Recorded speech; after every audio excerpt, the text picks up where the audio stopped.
James Steinhubel on TVU, and this is the Dance Fusion Show with your host, Marianne Kubler. And our guest this week on the Alumni series is Hillary Ames. How you doing, Marianne? I'm great, thank you. We actually have dancers inside the building this week. Yay, day 3. That's a Finally, there's light at the end of the tunnel. We're very excited, so that's good. Good to hear. Good to hear laughing, excited voices in the hallways again, like that. Yeah. And our guest, Hillary, how are you? I'm doing well. How are you? Very well. Well, welcome to the show. This is our alumni show. And anything that you want to start with, Marianne, before I begin asking these wonderful questions? Well, Hillary, I've known Hillary for over 20 years. She, our very first establishment was not that far from where we are right now, but it was a strip mall, and it was very cold in the winter, and we cooked in the summer, and Hillary was one of my first preschool students. I think, were you 4 or 5, Hillary, when you started? I was 5, and you were my first teacher when I was 5. Yeah. So we've got a lot of history, put it that way. To say the least, yeah. So another dance fusion baby. We've had a few on the show now, so that's good. Yeah, that's good. She is a dance fusion baby, most definitely. Excellent, and lots of you sent lots of excellent dance videos, and we're going to put them all in the show. So which is great, and there's lots to talk about. But the way that I thought, interesting, you graduated from the University of Alberta. Yep. With distinction. Yes, with distinction. I did. I tried really hard. Tell us about that. I always knew that I wanted to be a teacher since I was like in grade 2 or something. It was either teacher or dentist, which seems totally opposite, but I really, really, really love teeth. So I didn't take physics in high school, so dentistry was not my stream. So I went right into elementary education at the University of Alberta. So your first 2 years that you're there, it changed right about my year. So instead of going into the arts and then applying to education, you just went right into education. So my first 2 years, because I went into elementary, were general everything. You had to take 2 math, 2 sciences, 2 social sciences, 2 fine arts, 2 of everything, so that you had general understanding of what you were going to teach, since most elementary school teachers teach every subject.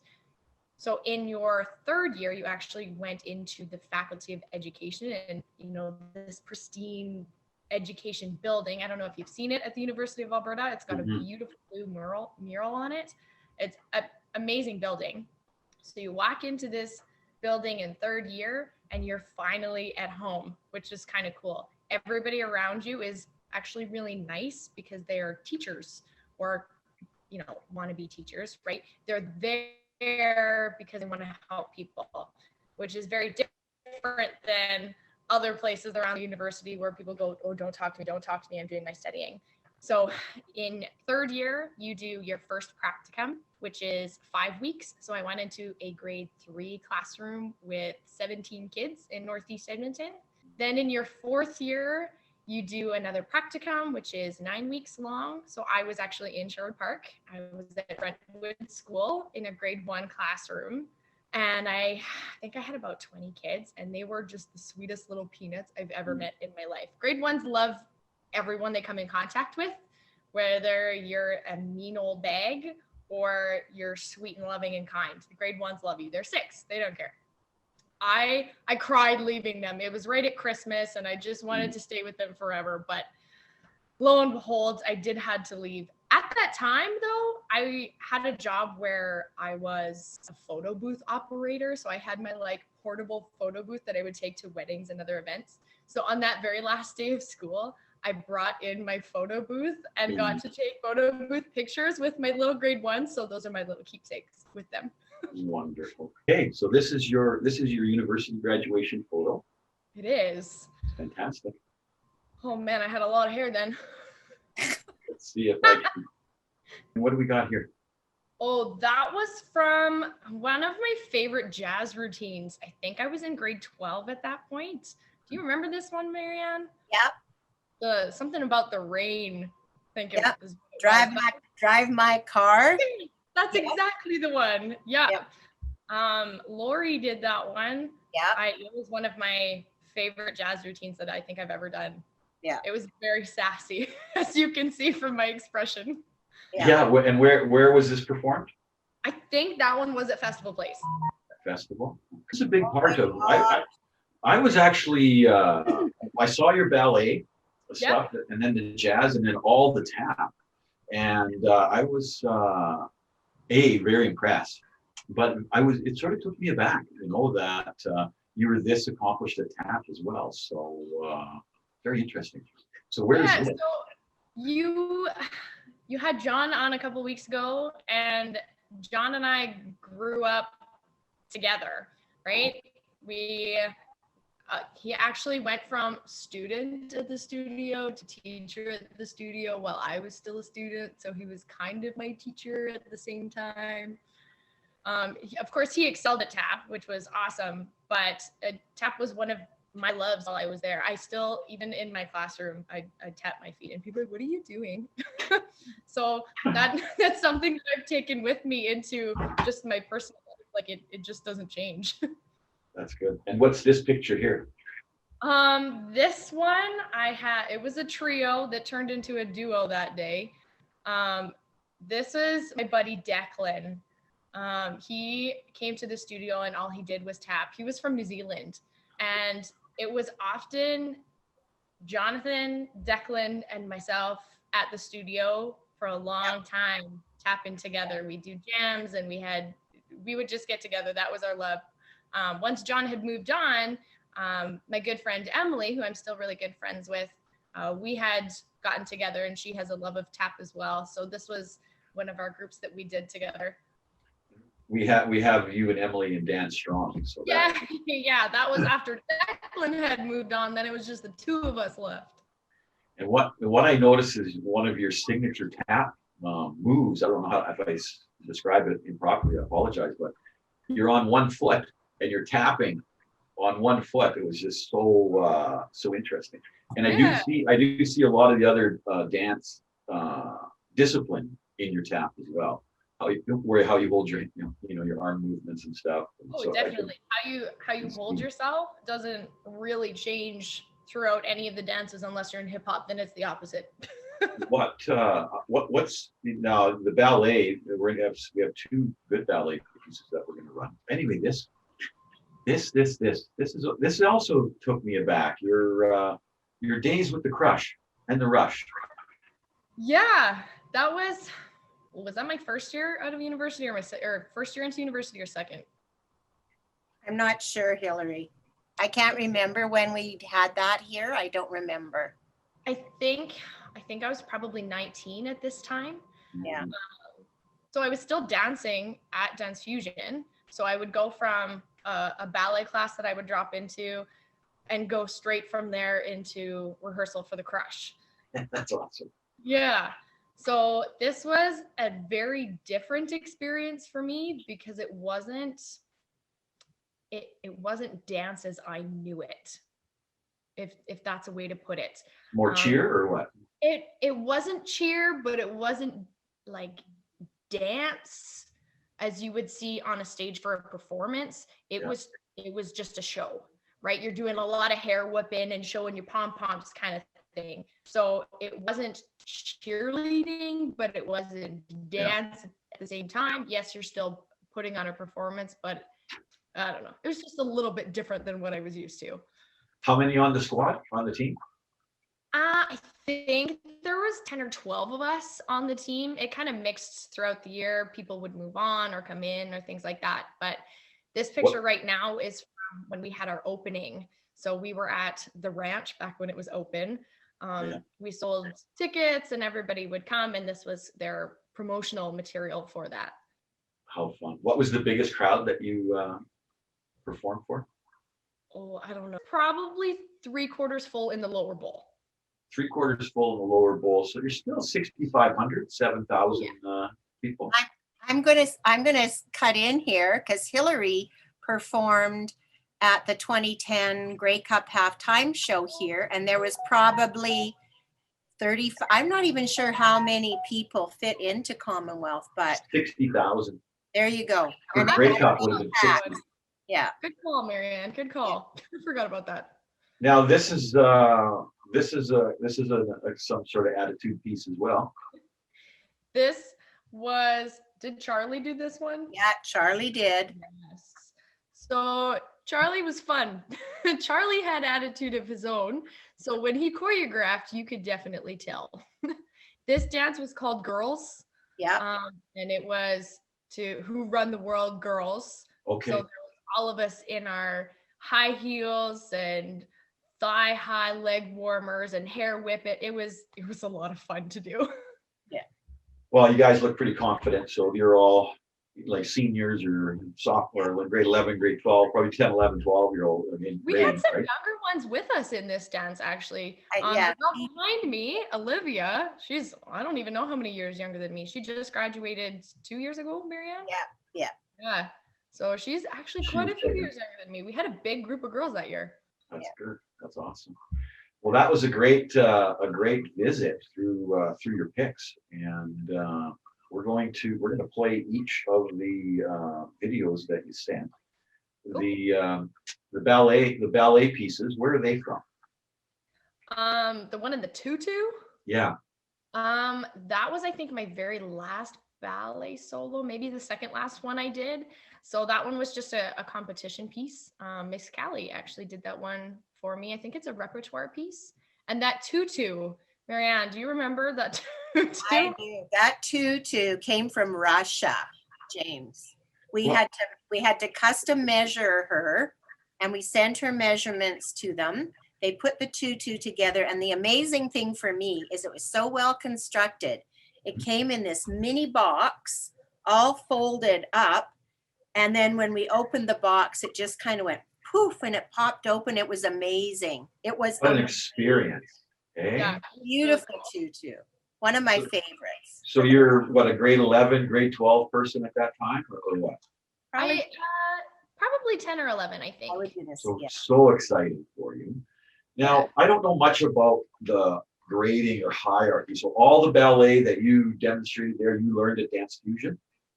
Yes. Yep, I did. I never actually went to any other studios. Okay. That was my one and only. That's very impressive.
Now the video with you and Emily in Dance Strong. What's the background on that? Okay, so the choreographer for that one is Riley Sclerota, and she is now in Vancouver doing tap dance there.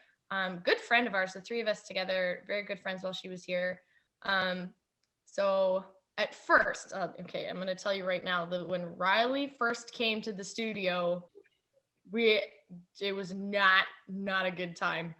Over time, though, we became very good friends, and she has a knack for quirky things. So when you watch that video, you're going to be like, what the heck are they wearing? So we had plaid red and black pants, black vest. We had white dress shirts, and her mom had sewn around the end white lace on the ends of it. Every costume she gave us was wild, and her mom always had some help in it. It was really funny. So this was just one of our last pieces that we had done together with Riley before she left for Vancouver. It's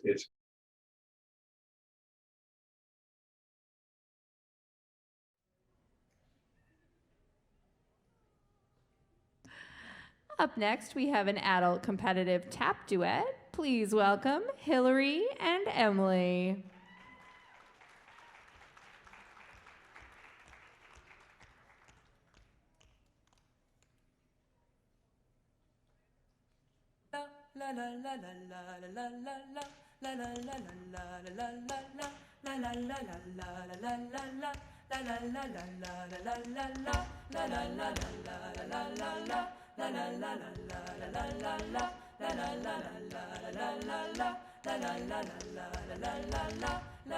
Hold on to me, don't let me go.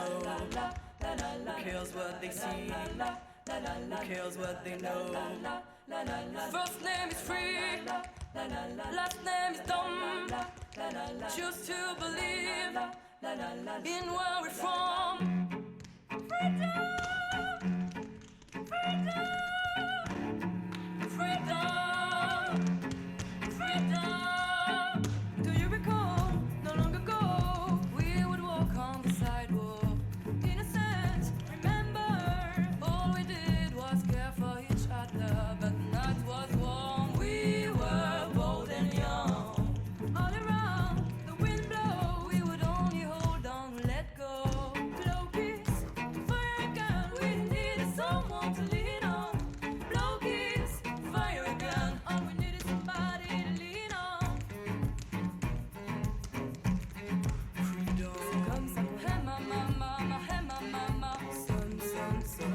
C'est comme ça qu'on it ain't much room like time to day. I love the dirty rhythm you play. I wanna hear you calling my name like hey mama, mama, hey mama, mama. Be my woman, girl, I'd be your man.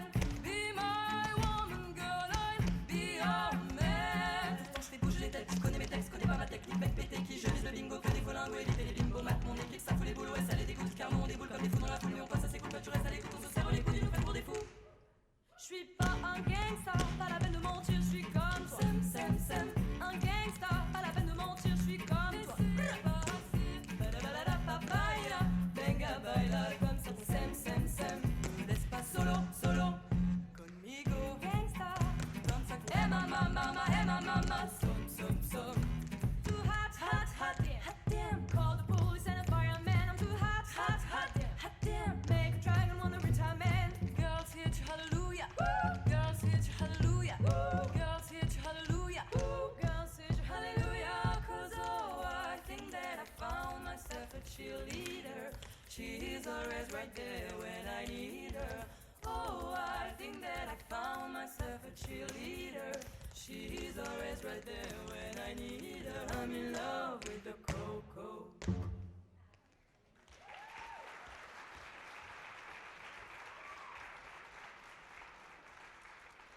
good. And Piano Man, tell us about the Piano Man. Piano Man? I think it's everyone's favorite still. If you talk to Richard, he'll still go, Piano Man, that was one of the best ones that we did. So she did everything. She did tap, jazz, ballet, hip hop, everything. And Piano Man was hip hop.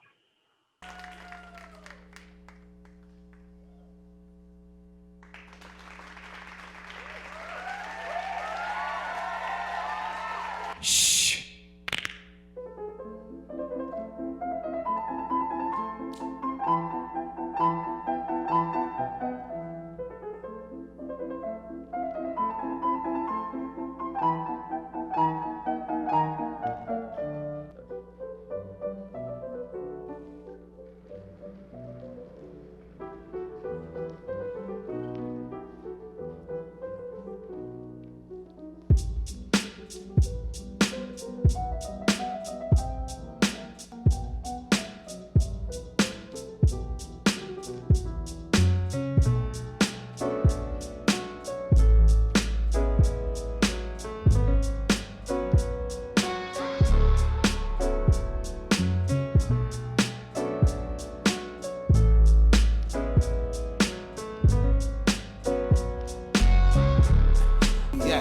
Let me talk to you. See, when it feels like the sun ain't shining bright enough, it's like the devil's finding work to give an idler.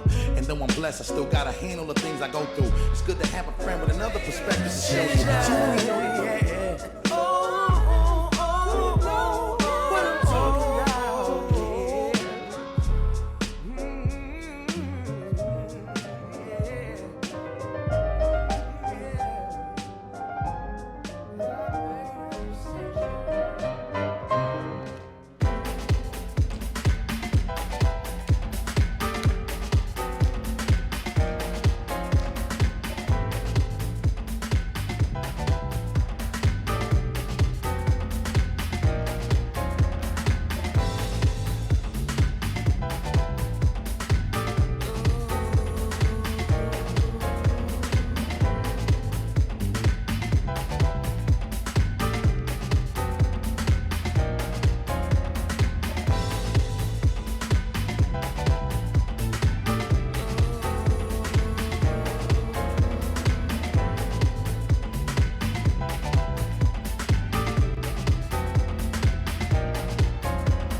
It's good.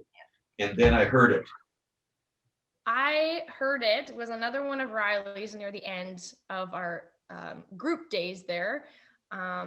It was Riley, again, quirky, never liked to use the original version of songs, always had some sort of twist on it. So it was, I heard it through the grapevine. So we were all wearing these purple shirts and shiny opal pants, and everything in it was a canon. I don't know if you know what a canon is. So one person does something, then another one does it, then another one does it.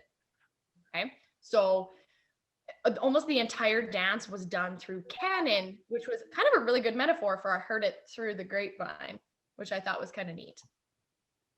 Very interesting. Very interesting. Lots of thought. And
would you be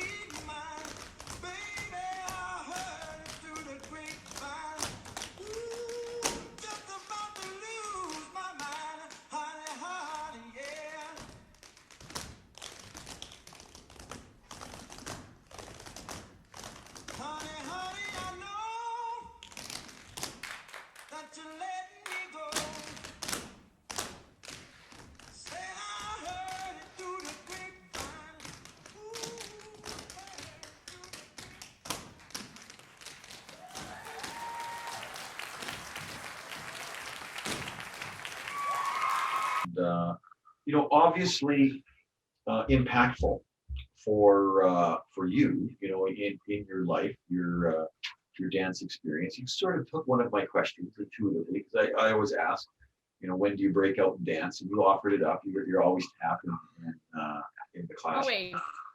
Now, dance is so big, though, and it's everywhere. So there's going to be dance studios, even where everybody is. So there's dancers in your classroom, and that was what I wondered is, they're learning their tap, and then like you're a phenom at tap, so you could just sort of really surprise them. Oh yeah, absolutely. The last school that I was at, it's a very small town, so it was a village of 300 people, and the two big things were hockey and dance. So when the group coming up knew that I was going to be their teacher, and they knew that I had danced, they were so excited that they could come and show me all their combos that they did the night before and try and teach me some things and learn things from me during school. It's so cool. That is good. That is so good, and it's art, right? And art is such a great way to for people to engage and include everybody, and that's the beauty of dance and tap.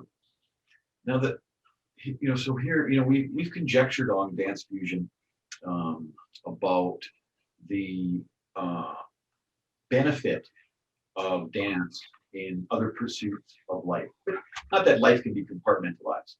But the question that I would have, because you are a university graduate, a graduate of distinction, basically Dean's List graduate, which is not easy.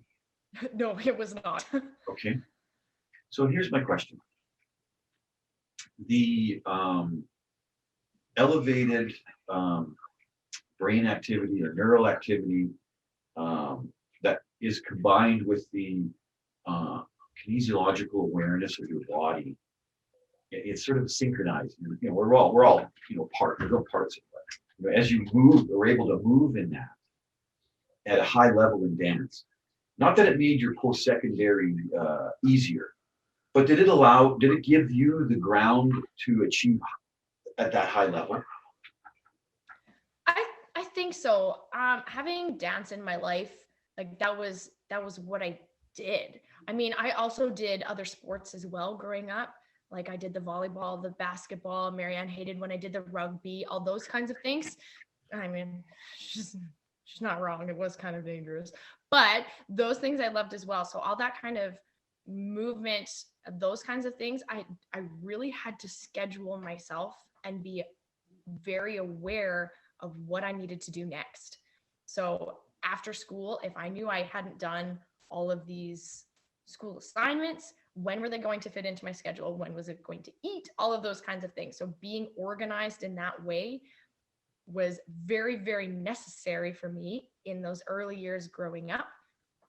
And then getting into university and all of that kind of stuff, that time management was unparalleled. Like if I didn't know how to do that early on because of dance, there's no way I would have finished all my assignments on time and graduated maybe at all, never mind with distinction. Now,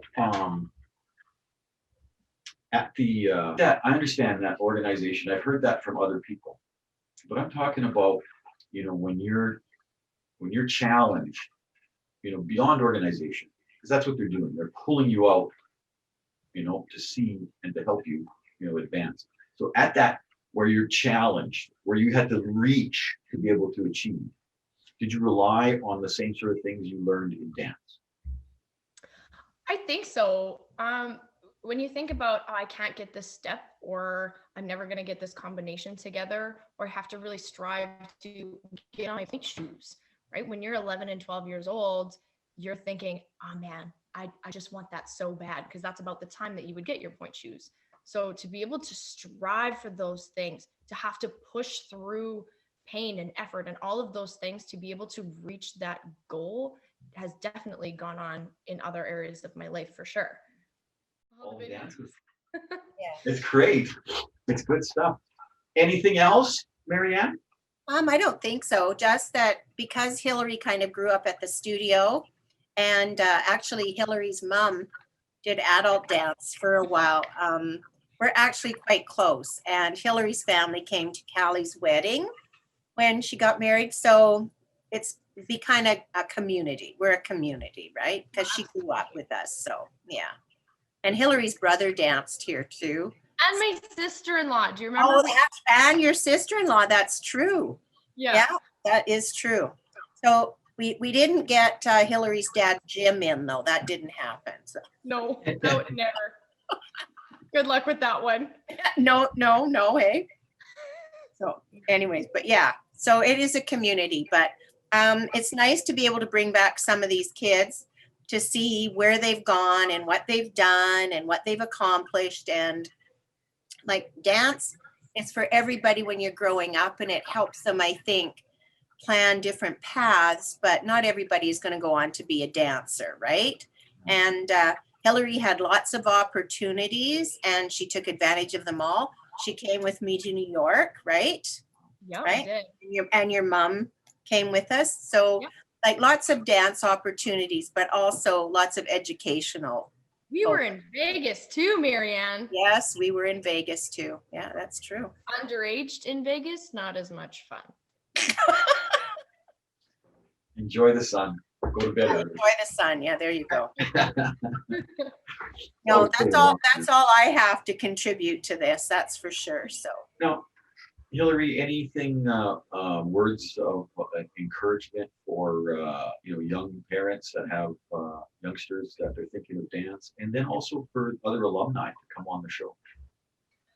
Okay, words of encouragement for parents of children going into dance. Just do it. Just like Nike, swoop it. Just do it. You won't regret it. Your kid's going to learn so much about themselves that there's no better way. Gymnastics, okay, great. No, there's not as much expression in that. You're going to learn that body movement no matter if you do soccer or dance or hockey or whatever. I think dance is really, it's close to my heart. It always has and always will be. As for other alumni, get your butt over here, because we all have busy lives. I get it. Okay. But it's kind of cool to see where everybody has gone to and how those skills of, growing up together, doing those same things where we are right now. Yeah. It's been the Dance Fusion Show with your host and artistic director, Marianne Kruger, and our special guest alumni, Hillary Ames. Have a good night. Thank you. See everybody. Bye.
Dans